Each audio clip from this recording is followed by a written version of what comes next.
Coming to you live at 09 56 minutes on Saturday, August 3rd. Good morning. Hope everybody had a good week. Hope everybody's doing well. Thank you, family, for the new subscribers. Thank you for the new family, and the family that I already had. Thank you for your ears and your eyes. Sometimes I'm not in front of the camera, so I appreciate it. I want to speak on the same race. I know a lot of things I'll speak on is race, the same race, because I'm not another race. I'm not even, I live around other races. This is where I stay. I live around so many different races. It's ridiculous. Like literally in the word racist. Who's come first? What place are we in? What are we lacking? What can we get better at? What can we do better? And that goes to entail how we as a race. This is what I'm trying to understand. I'm a good man, and what I mean by good, people say, what classify you as good? Well, first, I was raised by a good woman, the best she did as a mother, being a single mother for 90% of our lives. So I think and I know I was raised very well. I don't do things to hurt myself first. I honor my sisters, my brother. I want to give honor to my sister and my brother. We give honor to a lot of things, but never our family. I'm going to give honor to my aunts that was there, to my uncles that was there, my cousins, my male cousins, my female cousin, their friends, the male friends, their female, that had some type of influence in my life. I want to give honor to that, and I want to give them the praise. We give everything else the praise and the honor, but we never give people why they're alive. So let's take a minute or two to all the people that family was lost in a tragedy, the family that was lost in the natural life. I love when people pass away naturally, because it's natural. They made it to 90. They made it to 88. And whatever it may be, they lived a full life. They went 8 decades, 7 decades. But nothing, it wasn't some crazy, they had a heart attack. It wasn't some disease. It was, they time to go. They person worked so hard. They did so much. They gave back. Especially people that give back. Man, honor those people. People right now, we want to wait till Timbuktu come to the blue moon so they turn orange, green, and purple to say thank you. It's somebody right now that helped you. Go say thank you. You can take construction paper. You can take a piece of construction paper and fold it and make a card. And if you an artist, you a poem writer, write a poem about them. You can't tell me it's in your heart. You can write poems about people you never met and call him or her beautiful, but you can't write a poem for people that's alive right now. To me, that's disheartening. That's sad. I see that all the time. I don't care about when some celebrity died. Rest their soul. I'm saying I don't care because that's not my family. That's not my family. I don't know that guy. I don't know that woman. Or some other person that's so-called got a high status quo. I don't know those people. It's kind of hard to put my tears in them and just say, I just respect life. I respect life. But I'm not going to respect no one life that had no influence in my life. And I respect life to the point, even if they didn't, I don't, and this can sound disrespectful to people, but that person is a distance away. I have no understanding of them. I don't know them. I don't know what they was about. I don't know their values. I don't care what the TV said. Because what somebody do behind closed doors is a different story than what they do in front of you. And we all know that because you do it. What things do you do behind closed doors that you can work on? What can you become better at? What can you do better? And can you do your best? And yes, I'm speaking on YouTube. This is the channel I chose to to acquire and then put my energy, a little bit of energy into, to speak to the young men and women and the people that's part of the family and come into the family or that's in your family. And you can share videos where it gives you a chance to guide or challenge the people around you. So we don't have to wait until their natural death to give them honor and the praise, and then we give them the glory. You give it everything else. You give something you can't see that, so give it to what you can see and just say thank you. That's all you gotta say. And I thank you and I appreciate you for listening. And when you come through, I appreciate it. Get my lives. I don't worry about the viewers, so I'm getting my camera going so I can do lives, and more people are active when you do lives. That'll make more sense. It depends on the time of the day. So I want to get into, why don't we love each other? We, us. Why is it, I'm a good man, why is it so hard to find a good woman? That's a question mark. That's a heavy question. We talk about things such as we didn't see beauty in us until the magazine seen beauty, the world, society. But within our race, how come we didn't see the beauty? And then why is it I can be lumped in for one mistake I did or something somebody else totally did, nothing to do with me. Let's say I'm not even present. Then I come across this lady. Why is I'm lumped in? I asked the women this. Why are all the same race men lumped in for one man? But when it comes to everything else, you don't lump everybody else in. Everybody get their own individual wrong. African descendant men can make up a crime rate, and every other race of men can equal the same crime rate. But somehow we don't get looked at the same. We get looked at as we the worst men. Have we? I know we noticed that. I know women that is going to peer in on my channel and listen to my words. I know you do that. Think about that. Think about when another man do wrong and then you see the skin color. Why is it only you're just blaming that one guy? Why are you not just blaming one guy? Why is you blaming the whole, how we say, the whole squad, the whole team? Why is we blaming the whole diaspora of men? And then why is it the fault of one man or a few men to be the fault of all? So even when we talk about this colorism, that's just isms. Isms are schemes. So there's a scheme, so already know I don't have to talk about it. And then when you get into it, the people that's talking about it is the worst people to talk about it. They're not coming with, oh, I can see why this happened. Or they'll say, I'm not coming with love. It's even not saying the one lady talking about average dark-skinned men that's getting platform. That's a big deal. I thought colorism was bad. And then there she go with her own type of small, and it's very subtle. That's a small hatred. Why they're producing average. Well, where is the other dark-skinned men? You're not advocating them. They're not on your channel. They're not on your profile. They're not in your life. She's probably dating every spectrum of the rainbow, and then say that. And it goes to show, what was the purpose of it? It's like, what is our purpose when we highlight things? And that's what I want to get into. What is our purpose of highlighting colorism, racism?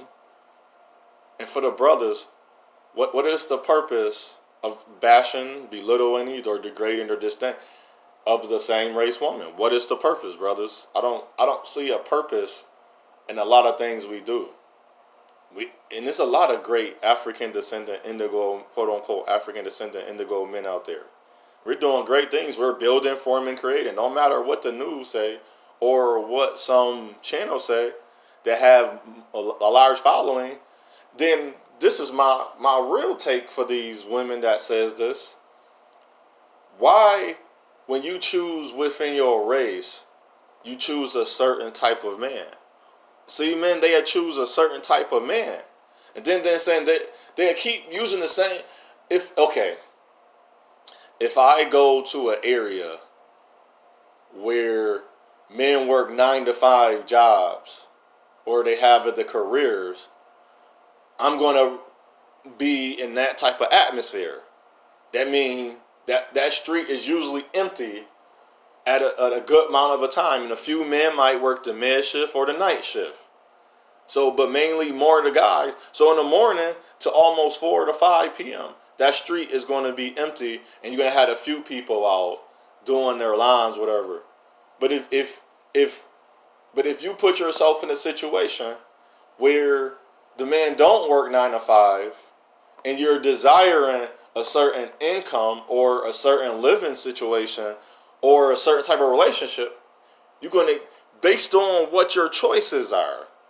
So I will see a woman say, well, my choices are limited. No, you are limiting your choices. I told a woman, I give up. I give up on same race women because there is no support and no love for me. I accepted that plight. I made a video on that. I accepted my plight. But that don't mean that I haven't met any good African descendant women in America. That mean I haven't. Those ones were engaged, married, or they didn't have the care for me. And that goes to show, why don't good African descendant people want to be with each other? Why don't we see that? Why don't we see even us in the same range? Why?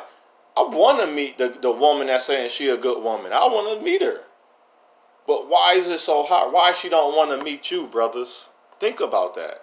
You got to think. And a lot of women have different experiences, or different values. Some women want a hardcore man, but it's some value about you which I can truly say you don't have. You have the inability of, because you just wasn't born that way, or you wasn't around certain men to show you that, or for you to learn that from. There's no guidance, and there's nothing to challenge you. And all you're being challenged is by women. And then you gotta remember, those women are not even women. They have an ideal of being what a woman is. Because if you can't sew, if I'm protecting and providing, and I need my pants on, and she can't sew my pants, is she being a woman? And that's the idea, and that's how the same race women think. Oh, he not a man because he don't make a certain income. That don't mean he can't provide. So you gotta remember, their understanding is not a logical understanding. It's only, I want to say, is it very feasible and minute to get to an understanding to say, hey, I can work at Burger King. I make $15 an hour. They have a scholar. It's so many things, benefits, working at Burger King. But if she don't understand that. So we got to start understanding, we almost have to stop listening to women per se. Come on, man, think about it. I'm not dissing the woman, but if I say I work at Burger King and she in her mind don't know anything about Burger King. This is just an example. This is an EI. She don't know what Burger King had to offer as in benefits. Her mind only thinking that's just a fast food restaurant. You just flipping burgers and you frying fries and whatever, milkshakes and whatever else you're doing. She's not going to think about you can become a manager, get paid a little bit more. They got a scholarship program. Yes. They have a good benefit package as well. In Burger King, and if you want to talk about stability, which men are stability, Burger King is going nowhere. You can leave Burger King as long as you leave on a good note and go back. But you can go to school while you're going to Burger King. See, there are so many different benefits. If she was saying she a woman, she'll understand you. She'll respect you as a man. So my EI is, I was in the military. So many benefits to that. But no woman sees that. They see, okay, how much he make, how come he going through. And this is the kicker about women. When women go through things, every man has to be on board and understanding. And which is making it hard. And this is why good men will not find good women. because the women ideology is not based on values, morals, and ethics. I go back to that again. That's why I keep bringing that up. It's not based on value, moral. Because if love, we're not seeking love anymore. If love was, if you're basing to bring a child into this world on love and togetherness, to the relationship to rebuild, to grow, to form, create again, and have that nurturing. The mother is the chastiser, the father is discipline, the mother is the fertility, the father is protector and provide. If she's really seeking that, then we have better relationships, right? We then want to build up a community, or we have different things going for our children. Am I correct? If I'm lying, I'm dying. Am I correct? So until we start building and forming again and creating those relationships, that mean the bond, the togetherness, and the love for one another, we won't see it. And it's a great grace when I see two African descendant people that's really in love. And it's funny when you find that the first thing we look at a relationship, we say that man must have gave her hell. We never say the woman, and that goes into show it. We never put accountability and responsibility on women. Only time I hear that is married women, because when women that get married, they basically understand where men are coming from. They're more loving, they're more caring, and I can account and I can attest to that because I have two sisters that's married, and they're very caring. Every married older woman or a woman around my age that's married is very caring, is very kind. They don't take mess. They have a backbone. It's a persona about them where if she's sexy, she ain't have to have that sundress on that's inside of her booty cheeks that's giving her. She don't gotta wear them wedgie shorts. She don't gotta wear the see-through shirts and shorts because she's already sexy. Because that man already highlighted her sex. See, when you in a loving relationship, in a marriage, everything's get highlighted by the other person. We know that there's going to be fault and wrong in a person before we meet them. But those two people say, I don't care about that. Their love and the things that they're doing is much stronger. So he can work at Burger King. I don't care. Because that's not who that man is. He can have a BMW. That's not who he is. He can have a six figures. But those women, they know who you are, man. So I want you to be encouraged. Don't give up. If you have hatred for the same race, that's on you. That's not on nobody else. Because my experience is only duplicated by my actions. My experiences is only duplicated by my actions. So what I say unto one, I say unto all. Your path is your journey, is your choice. Choose wisely. We all can make choices. But it's all up to us, our own decision on how we want to be. Now, if you choose to go and be better somewhere else, that's on you. But don't go to that other area. Say if you wasn't bettering yourself and you weren't being your best in this area, how can you downplay one area? You got to look at yourself first. And so you, my brothers, I hope we take a mirror. Look in the mirror. Look at ourselves. Stop blaming people. Stop faulting people. You don't know. You have the inability to know because you never experienced that. And guess what, brother? That is great. A-okay. A-okay. Just like they used to say. A-okay. You are okay. Because you know why? Because now you are in position to know your purpose. And then when you got your focus, you eventually get your mission. And you get affirmation of knowing what you're supposed to do and who you are. And then you reinforce it. And then you empower it with moving forward and knowing that you can make it because you have done other things that you won awards and if you never won. You know you never gave up. If you never give up, brothers, you always make it through. And it don't have to look like $1 billion. It don't got to be in riches. It don't have to be in some form of a money. It can be the form of bettering and loving yourself. That's it.